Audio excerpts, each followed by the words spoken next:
సురేష్ అనే 28 ఏళ్ల వ్యక్తి 3 నెలల క్రితం కిడ్నీలు పాడైపోవడం వల్ల డయాలసిస్ చేసుకోవడానికి మన దగ్గరకొచ్చారు.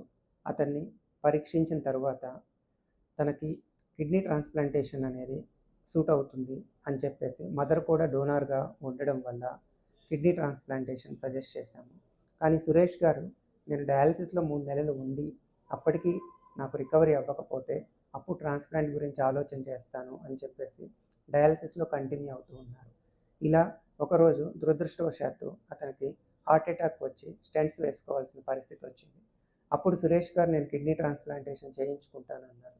కానీ తను స్టెంట్స్ వేసుకోవడం వల్ల కనీసం 3 నెలల వరకు కిడ్నీ ట్రాన్స్‌ప్లాంటేషన్ చేసుకోవడానికి అన్‌ఫిట్ అయిపోయారు.